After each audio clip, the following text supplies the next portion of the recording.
Our worth isn't measured by a scale, but for many kids and families, weight stigma can make it feel that way. If you've ever worried about how to talk about bodies, food, or self-worth with your kids, this conversation is for you. Our next guest is a double board certified physician in adolescent medicine and pediatrics with a special message around weight stigma awareness.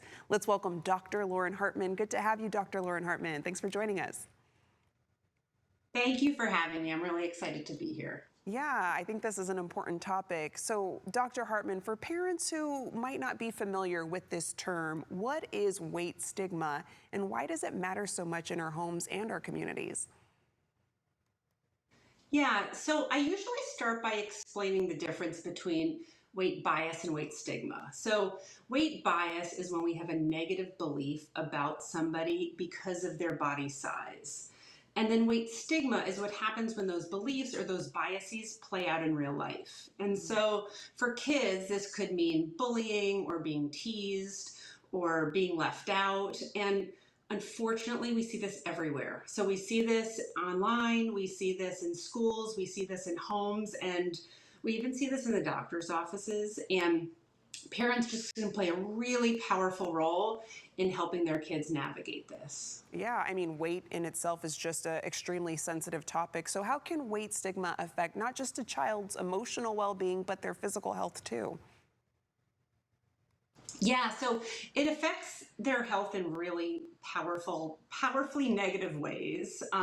So stigma in and of itself, what it does is it increases stress in the body, and that's irregardless of their body size. And that stress leads to increased blood pressure, increased blood sugar, and increased inflammation in their body overall.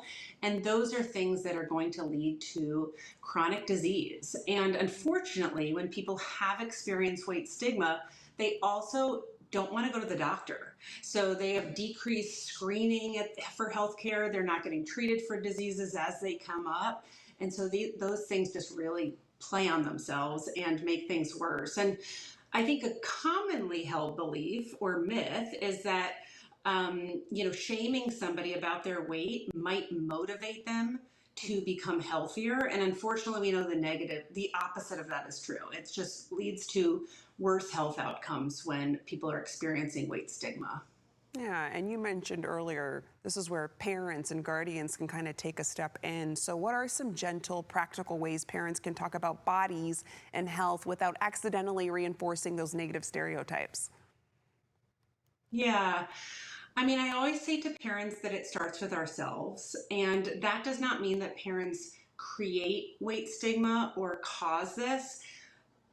And parents are really in the same diet culture that their kids are in. And so I think sometimes parents can, without even realizing it, have a negative dialogue that they are saying about their own bodies, and our kids are picking up on that. So one easy thing that I often encourage parents to do is just appreciate to kind of vocalize gratitude for their own body. Like, oh, my body is allowing me to hug you and allowing me to do the things I love to do. And looking at their body and helping them see the gratitude and the beautiful things that their body can do. So look at how your strong legs are allowing you to jump so high, and that brain is allowing you to learn new things, and not focusing on what your body looks like to be critiqued or to be analyzed. I love that positive reinforcement coming down from parents and guardians. And I mean, we can't ignore, there's so much social media and outside pressures that kids are now looking at and seeing. So what are your top tips for helping kids build that unshakable confidence from within?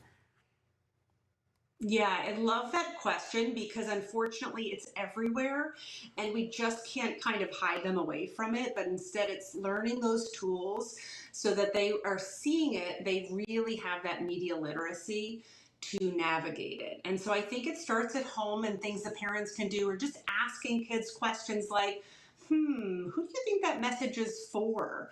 Or have you noticed that there's only certain body types that are being shown in that image? What body types are being left out? What do you think they're trying to sell here? And also just letting kids know that a lot of these images are actually edited, and maybe that's an AI image, and just helping kids develop a critical way of looking at the media, I think can be really powerful for their resilience and just their confidence as they're navigating it.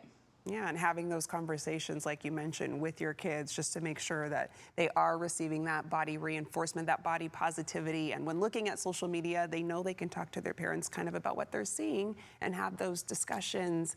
Thank you so much for joining us today, Doctor. We really appreciate your time. It's my pleasure. Thank you for having me. Yes, of course. I'm going to let our viewers know where they can go for more information. You can find out more about Aspen Grove Adolescent and Young Adult Medicine by heading to aspengroveayam.com.